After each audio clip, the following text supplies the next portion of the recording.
Who better to tee up a conversation about hybrid work than John Meyer? Give it up for him again. That was great.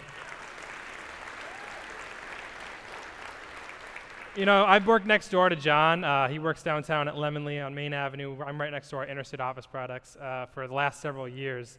And I've always been confused by these people that just come and go, as they please from the office. I'm like, as the office furniture guy, I'm a little concerned, right? Is the office going to be going away?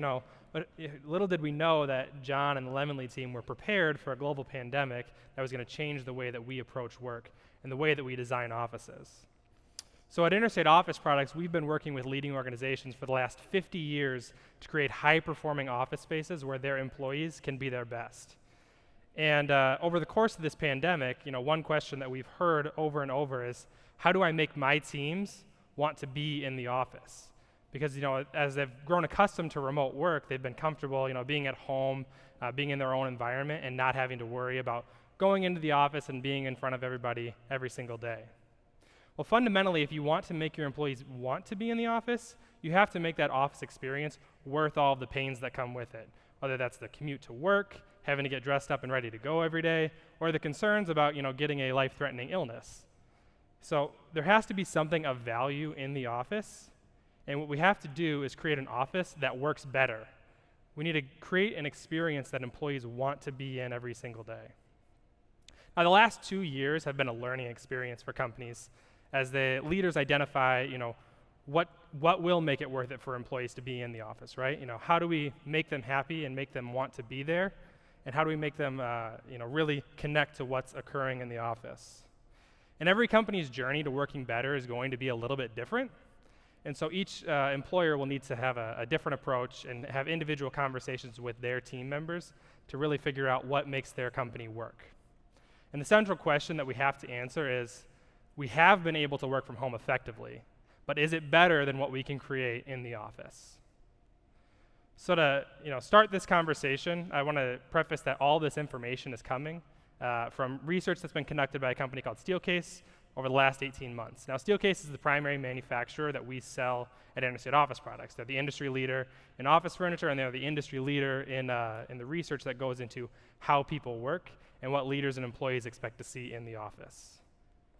And what they've found out is that a hybrid future is coming. Leaders throughout the world expect that their teams are going to be hybrid going forward. We can't go back to the same old office that we had before the pandemic, but they also understand that working from home fully is not the right thing for most organizations. So organizations will need to develop hybrid work policies and practices that enable them to function effectively in a hybrid future. So what we've learned is that working from home has changed what people expect in the office, right? People want a fundamentally better work experience than the one that they had pre-pandemic. And that work experience has to be, of course, safe, but it has to be really compelling. Otherwise, employees are going to vote with their feet, and they're going to return to working at home, or worse, they're going to exit your organization and go to another company that understands what they want out of the office.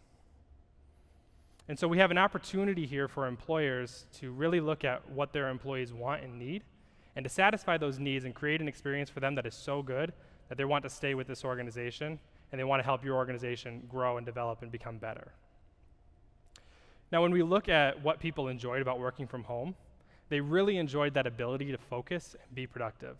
Whether that you were at home for just 6 weeks or a couple months, or whether you've been working at home for the last 18 months, a lot of people have found that being at home freed them from distractions, the water cooler talk, the chatty coworkers, and it helped them to focus on their work and be more efficient at what they were doing. But unfortunately, working at home has also led to problems like isolation, which has driven down employee engagement with the organization's mission, and it's caused them to gradually become less productive because less engaged employees care less about what the business outcomes are, right? And so to move forward, we really need to understand how to create a compelling office experience that will help us create hybrid work practices where employees can function effectively at home when they need to do that quiet focus work, but can also come into the office and engage with their coworkers and really move the organization forward and help achieve the business's desired outcomes. So as we move forward in this conversation today, we're going to take a look at 5 things people need and expect out of the office, and then we're going to look at 4 design principles influenced by those needs that'll help us create better spaces and help us create higher performing offices. So, if you look at this list of things that people need here, these are all things that we understand and have been addressing for the last 50 years at Interstate Office Products. People want an organization that addresses their needs and understands that they're part of the team and they want to make the individual employee's experience better. And this list here is all things that we understand as employee needs, right? This is Maslow's hierarchy here. We have our basic physical needs, we have our psychological needs, and we have our self-actualizing enlightened needs like belonging and productivity. But while these were focuses pre-pandemic, we never really invested in them and made them priorities. And now that people have options, as we live, we are in a labor environment where employees really have the control, and they can move when they want to an organization that cares about them. Employers need to make these a priority and satisfy these needs so that they can connect with their employees and make them want to stay in the organization. So as we dive into this list here, the first basic need we have to talk about is safety. We've always considered safety to be a concern, but it was typically about things like accidental injury and not about preventing diseases from spreading in the office, right? And so safety has to move up the priority list as a workplace concern. And key among that is establishing, safety protocols and practices that are focused on maintaining employees' health. So employers need to consider new protocols like encouraging employees to stay home when they're sick to prevent diseases from spreading in the office. It used to be you lauded the hero that came and worked through a cold and really pushed through and did what they had to do for the organization. But what we understand is that employees don't like it when their coworkers get them sick, right?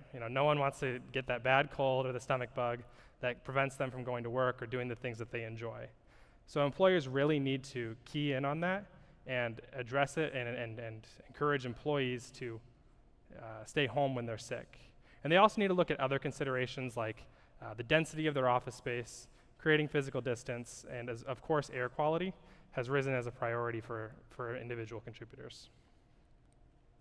Now the next need that we need to look at is belonging. Research has shown that when you deliver on human needs, it can lead to better business outcomes. So when employees feel like they belong as a member of the organization, they're really connected to its mission and its culture. And when they are connected like that, they engage more with what the company is doing, and they have greater interest in what the company is going to produce. And so their productivity goes up in line with that. And so these bottom line gains and concepts like productivity and retention lead to intangible increases in engagement and ultimately innovation for your organization. And there's some key design attributes that are going to allow your organization to create a stronger sense of community. And that's presence and accessibility of leaders to their employees. That's creating spaces that foster socialization and the passive exchange of knowledge from the more veteran employees to the newer ones.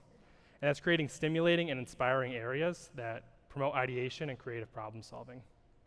Ultimately, building a better sense of belonging in your organization is key to engaging employees. And previous research done by Steelcase has shown that engagement is highly correlated to productivity.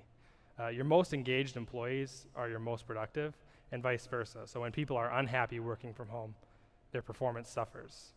So if you want to engage those employees, you need to create really compelling spaces that are going to make them identify with the organization's mission.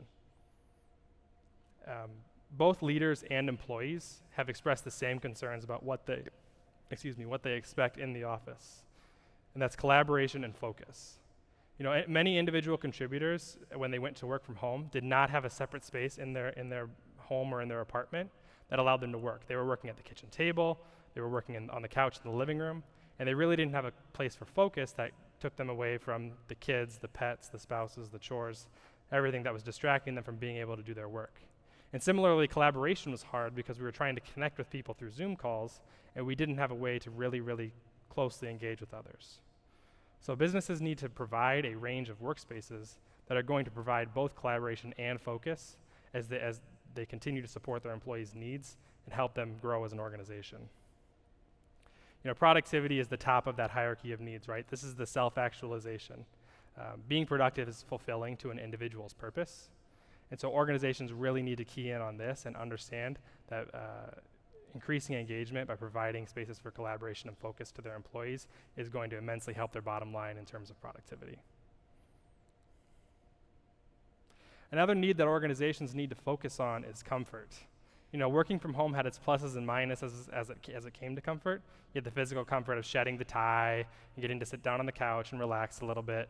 But you also suffered physically by the lack of ergonomic tools that existed at home that you previously had in the office. And similarly, we saw, cognitive comfort from not having to feel like you're on stage all the time, like you do when you're in the office, like I feel right now. But we also saw emotional comfort suffer because people were feeling isolated, like they weren't able to connect with their coworkers, with their friends, as much as they were before the pandemic. And so organizations need to provide for the holistic comfort of their employees and create a range of postures that support a variety of types of work and really engage them and help them feel comfortable when they are in the office, so that it's a better experience to go into the office than it is to stay at home. And the last need employers need to provide for is giving employees the choice and control over where and how they do their work. As you can see here, most employees expect to work from home to some degree going forward. And so organizations need to embrace that and implement hybrid work policies that allow their employees the flexibility to be in the best place to do the work that they're doing. It's always going to be a tug of war between the employee and the employer as to how much freedom they get or what the organization can do moving forward. But it's really down to the employer to come up with the best policy that makes the most sense for the most amount of people in the organization. So understanding all of those needs, we really need to consider how will these new employee needs impact the workplace as we go forward and the designs that we approach with. And as you can see, these designs here these design principles are all things that we considered for the last 20 years. But we've never seen hybrid work impact the workplace so pervasively where it's organization-wide, right? I mean, previously you may have had department-level policies that allowed employees some flexibility, but never to the level where the whole organization needed to embrace hybrid work like this. So really what we need to understand is that we have to create a range of settings that provides users control over how they approach the office, and it's all centered on these design principles to create a better work experience. So the first principle to look at is me and we. Employees need spaces for both focus and collaboration in the office, like we previously mentioned, as that allows them to be productive. And those spaces need to be near each other in the office so that an employee can toggle back and forth between them as they move between different types of work. If those spaces aren't near each other, then an employee is just going to camp out in one area that allows them to get, be the most productive they can be without having to move back and forth throughout the building. And so this works really easily in smaller buildings and smaller organizations because those areas will always be near each other. But as you get bigger and bigger, you need to consider how you're co-locating your focus and collaborative spaces in the office. The next design principle to take a look at is shifting from a fixed mindset to a fluid mindset. Spaces need to be adaptable, and fixed spaces are costly to change. When you think of traditional construction and cubicle walls, those are hard to tear down and move easily, and users certainly can't adapt them to their needs.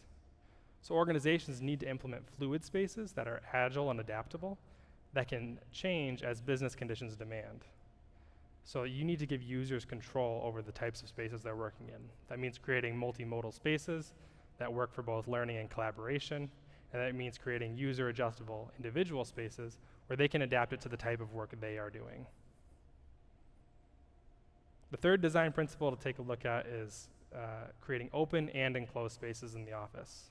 Traditionally, we've had enclosed collaborative spaces, and we've had open floor plan individual spaces. And that idea needs to shift as we move forward, particularly as it relates to disease spread concerns. People don't necessarily want to be in an enclosed, tight room with a bunch of other people. So we need to provide a range of spaces. And fortunately, if our organizations move to hybrid work practices, we're going to decrease the density in the office, the number of people that are in there each day. And that's going to allow us enough square footage to really think about the types of spaces that we have and change them to provide both open and enclosed settings. Now, the last design principle to take a look at is merging the digital and the physical together. If you have teams that consist of individuals both in the office and individuals that are remote, you need to provide them even footing when they come to the table to work together. So that means merging the digital and physical and creating facilities and spaces that enable all of those people to work together as one cohesive unit. That means in the office, you're providing access to power, video conferencing, and media sharing, where individuals in the room and individuals online are all able to work together on the same project. That means providing individuals that are remote with the software and tools they need to connect with the organization. The strategy can't be solely focused on just physical or just digital. It needs to blend them both together. So ultimately, these design principles are going to create an office that satisfies and delights employees' needs and expectations, and it will enable your organization to work better. So now we're going to hear a video from a organization that really understands how to work better. We have Scott Peterson at Interstates, who gives his employees the flexibility to choose the best place to do their best work. Thank you.